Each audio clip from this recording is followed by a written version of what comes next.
नमस्कार, मेरा नाम भवतोष फोगाट है और आपका हमारे YouTube channel Shri Satyapal Singh memorial academy में स्वागत है। तो आज हम आपको बताएंगे रिफ्रैक्शन थ्रू अ प्रिज्म के बारे में। तो कल आपका एग्ज़ाम है, तो उम्मीद करते हैं कि आप बेहतर परफॉर्मेंस करोगे। ठीक है, तो पहले प्रिज्म से रिफ्रैक्शन इसके बारे में बताएंगे। तो हम एक ट्राइंगुलर प्रिज्म ले लेते हैं और प्रिज्म का दे रहे ए, बी और सी। एक प्रिज्म ले लिया हमने ए बी सी ट्राइंगुलर। जो अगर हम बात करें पहली सरफेस पे ए बी, तो हमारी रे ये क्या है, इंसिडेंट रे है, ये इस पर टकराती है इंसिडेंट रे। यहाँ से एक नॉर्मल अगर हम इस पर खींच दें तो ये होगा एंगल ऑफ इंसिडेंस आई। अब इस पर क्या होगा, रिफ्रैक्ट हो जाएगी राइट, और ये इस तरह से हो जाएगी हमारी बिल्कुल सीधी। अब यहाँ पर एक नॉर्मल खींच दें सरफेस ए सी पर, ठीक है, तो ये रे क्या होगी, फिर से इधर इमरजेंट होगी। तो ये जो एंगल ऑफ इंसिडेंस है, इस वाले को जो एंगल ऑफ रिफ्रैक्शन था पहली सरफेस पर, इसे हमने नाम दिया R1। और ये जो एंगल ऑफ इंसिडेंस है AC सरफेस पर, इसे हमने नाम दिया R2। और जो एंगल ऑफ इमरजेंस है उसे E, यानी जिससे रे बाहर निकली है। अब अगर इसे हम आगे बढ़ा दें, ठीक है, और इसे सीधा ले लेते हैं, तो ठीक है, इस तरह से इसे मिला दिया। और अगर हम इंसिडेंट रे को आगे बढ़ाते हैं और इमरजेंट रे, ये थी हमारी इंसिडेंट रे, यानी जो हमने इंसिडेंट की, और जो रे बाहर निकली है उसे हमने नाम दिया इमरजेंट रे। तो इंसिडेंट रे को आगे बढ़ाएं और इमरजेंट रे को पीछे हटाएं, तो इनके बीच में जो एंगल बनेगा उसे कहते हैं एंगल ऑफ डेविएशन, डेल्टा। ठीक है, अब अगर हम देखें, इसे नाम दे देते हैं ए, इस पॉइंट को नाम दिया हमने Q, इसे नाम दिया N, और इस पॉइंट को हमने नाम दिया R। तो AQNR क्या हो गया, एक क्वाड्रिलेटर हो गया। यानी डायग्राम में क्या हुआ, एक रे जाती है, टकराती है, रिफ्रैक्ट हुई और फिर से इमरजेंट बाहर निकली। एंगल ऑफ इंसिडेंस, ये angle of refraction. AC surface पर ये एंगल ऑफ इंसिडेंस और ये angle of emergence. Incident ray को आगे बढ़ाया जाए, इमरजेंट रे को पीछे हटाया जाए, तो ये जो एंगल बनेगा इसे कहते हैं एंगल ऑफ डेविएशन। अब इसे हमने आपस में मिला दिया दोनों लाइंस को, नॉर्मल को, तो ये AQNR क्या हो गया, एक क्वाड्रिलेटर। अब क्वाड्रिलेटर में हम जानते हैं जो क्वाड्रिलेटर है AQNR, यानी 4 साइड्स हैं, तो इसके जो एंगल्स का सम होगा कितना होगा, 360। लेकिन जो Q एंगल बना रहा है यहाँ पे एंगल, ये कितना है, मतलब Q पॉइंट पे जो एंगल बन रहा है 90 डिग्री, R पर जो एंगल बन रहा है नॉर्मल है तो 90 डिग्री, तो 90 और 90 कितने हो जाएंगे, 180। तो ये सामने वाले जो एंगल्स हैं, यानी एंगल A और एंगल QNR, इन दोनों का सम कितना होगा, 180। क्यों, क्योंकि किसी भी क्वाड्रिलेटर के चारों एंगल्स का सम होता है 360। ये वाला 90 बन रहा है Q पे नॉर्मल के साथ, यहाँ पे R पे भी 90 बन रहा है, तो 90 और 90 180। तो बाकी जो एंगल्स बचे A और QNR, ये सम कितना होगा, 180। यानी इन क्वाड्रिलेटर AQNR में क्या होगा, angle A plus angle QNR, angle A और एंगल QNR ये कितने हो गए, 180 डिग्री। इक्वेशन 1। इसी तरह अगर हम ट्राइंगल लें QNR, इन ट्राइंगल QNR, तीनों एंगल्स का सम कितना होता है, 180। तो R1 plus R2 plus QNR equal to 180।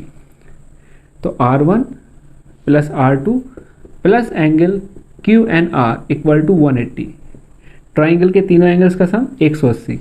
अब इक्वेशन 1 और 2, इनको अगर हम कंपेयर करें तो क्या होगा, फ्रॉम इक्वेशन 1 एंड 2, दोनों 180 के बराबर हैं, दोनों को हम बराबर रख देंगे। तो क्या आया, angle A plus angle QNR equal to R1 plus R2 plus angle QNR, ये आपस में कैंसिल आउट। तो हमारा एंगल A किसके बराबर आ गया, R1 प्लस R2। ये हो गई हमारी इक्वेशन नंबर 3। तो हमने निकाला R1 plus R2 equal to A। अब अगर हम निकालें टोटल डेविएशन यानी डेल्टा, अगर इंसिडेंट रे को आगे बढ़ाया, इमर्जेंट रे को पीछे हटाया, तब बना था हमारा एंगल ऑफ डेविएशन। तो total angle of deviation, total deviation अगर हम निकालें तो क्या होगा, जो ए बी सरफेस पर डेविएशन हुआ वो प्लस जो ए सी सरफेस पर डेविएशन हुआ। तो ए बी सरफेस पर कितना डेविएशन हुआ, तो एंगल ऑफ इंसिडेंस क्या था आई, एंगल ऑफ रिफ्रैक्शन R1, तो डेविएशन कितना हो गया I minus R1 plus A C surface पर कितना डेविएशन हुआ, angle of incidence R2, angle of emergence E, तो एंगल ऑफ इमर्जेंस बढ़ा है तो उसे घटा देंगे E माइनस R2। अब ब्रैकेट खोलेंगे I और E, इन्हें एक साथ लिख देंगे, angle of incidence plus angle of emergence, minus है दोनों में तो यहाँ कॉमन ले लेंगे माइनस, तो R1 प्लस R2, और हम जानते हैं R1 प्लस R2 किसके बराबर है, A के। तो एंगल ऑफ डेविएशन कितना आ गया, I plus E minus A। तो यहाँ पर अगर एंगल ऑफ इंसिडेंस और एंगल ऑफ इमर्जेंस इन्हें हम आपस में बदल भी दें तो भी एंगल ऑफ डेविएशन पर कोई असर नहीं पड़ेगा। तो अगर हम बात करें मिनिमम डेविएशन की, तो मिनिमम डेविएशन में क्या होता है, जो रिफ्रैक्टेड रे है वो बेस के एकदम पैरेलल हो जाती है। तो मिनिमम डेविएशन की अगर बात करें तो कितना हो जाएगा, मिनिमम डेविएशन को हम रिप्रेजेंट करते हैं डीएम से। तो इस केस में एंगल ऑफ इंसिडेंस और एंगल ऑफ इमर्जेंस दोनों बराबर हो जाते हैं, यानी ये क्या हो जाएगा I प्लस I और माइनस A, तो ये हो गया हमारा 2I माइनस A।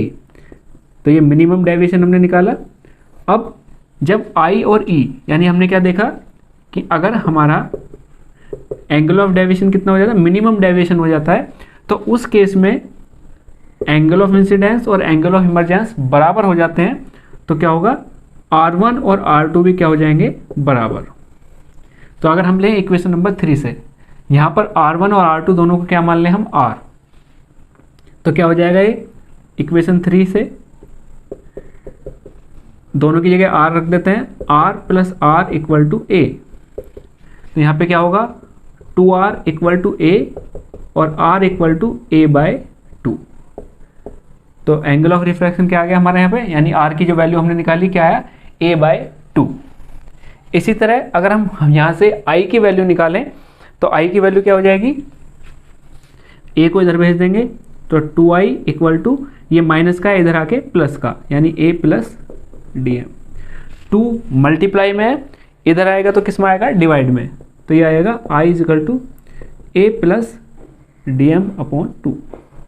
तो यहाँ से हमने एंगल ऑफ इंसिडेंस निकाला, यहाँ से एंगल ऑफ रिफ्रैक्शन क्या निकाला। अगर मिनिमम डेविएशन है, यानी जिसमें जो रिफ्रैक्टेड रे है बेस के पैरेलल हो जाती है प्रिज्म के अंदर, तो वहाँ पे डेल्टा की जगह हमने क्या रख दिया, DM, मिनिमम डेविएशन।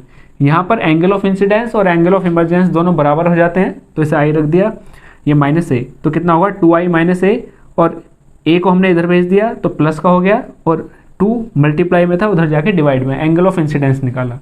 इसी तरह जब डेल्टा हमारे DM के बराबर है, मिनिमम डेविएशन है, तो दोनों एंगल ऑफ इंसिडेंस और एंगल ऑफ इमर्जेंस बराबर है, R1 R2 के बराबर होगा। इक्वेशन नंबर 3 से हमने दोनों को R के बराबर रख दिया, तो R plus R equal to A, तो 2R इक्वल टू A और R equal to A by 2। तो यहाँ से I निकाला और यहाँ से R, एंगल ऑफ इंसिडेंस और एंगल ऑफ रिफ्रैक्शन। अब अगर हमारा प्रिज्म का रिफ्रैक्टिव इंडेक्स क्या है, N21, तो इसे हम कैसे निकालते हैं, स्नेल्स लॉ से क्या होगा, refractive index of second medium with respect to 1, यानी N2 अपॉन N1, और इसका फॉर्मूला क्या है स्नेल्स लॉ से, sine I upon sine R। अब I की वैल्यू हमें पता है, R की वैल्यू हमें पता है, तो हम इसकी वैल्यू रख देंगे, तो क्या हो जाएगा N2 upon N1 equal to sine I की जगह हमने क्या लिया, A plus DM upon 2 upon R की वैल्यू क्या है, A बाय 2, तो साइन A बाय 2। क्योंकि हमारा प्रिज्म कैसा है, पतला प्रिज्म है, तो जो एंगल होगा बहुत स्मॉल होता है, तो साइन I और साइन R की जगह हम सिर्फ I और R ले लेंगे, यानी साइन को हम हटा भी देंगे तो भी कोई फर्क नहीं पड़ेगा। तो यहाँ पे N21 ये ले लेते हैं, N21 इक्वल टू इतना, पतला प्रिज्म है इसलिए हम क्या कर देंगे, हम ले लेंगे N21 इक्वल टू, साइन हटा देंगे तो ये हो जाएगा A प्लस DM अपॉन 2, और यहाँ पे A अपॉन 2, 2 से 2 कैंसिल, तो हमारे पास क्या आया N21 equal to A plus DM upon A से डिवाइड कर देंगे दोनों तरफ, तो ये क्या आ जाएगा N21 is equal to A by A plus D M upon A, ये कैंसिल आउट हो गया, कितना हुआ N21 equal to 1 plus D M upon A. ठीक है, अब यहाँ से अब आगे करते हैं, यहाँ पे 1 प्लस का है, इधर आएगा तो क्या होगा माइनस का हो जाएगा, यानी ये होगा N21 माइनस 1, क्योंकि इधर क्या था प्लस का, और इधर क्या बचेगा लेफ्ट हैंड साइड में डी एम अपॉन ए। अब ए डिवीजन में है, ऊपर जाके मल्टीप्लीकेशन में, तो डी एम क्या हो गया N21 माइनस 1 इंटू ए। तो इससे यानी जो अगर एंगल जो मतलब पतला प्रिज्म होता है वो ज़्यादा लाइट डेविएट नहीं करता, यही हमने निकाला है एंगल ऑफ मिनिमम, मतलब मिनिमम डेविएशन का डेरिवेशन किया हमने यहाँ पे। तो ये था रिफ्रैक्शन थ्रू अ प्रिज्म। तो इसी तरह जुड़े रहिए हमारे चैनल के साथ, ताकि आपको अपडेट मिलता रहे लगातार और आपके जो पेपर की तैयारी है वो अच्छे से होती रहे। वीडियो देखने के लिए धन्यवाद।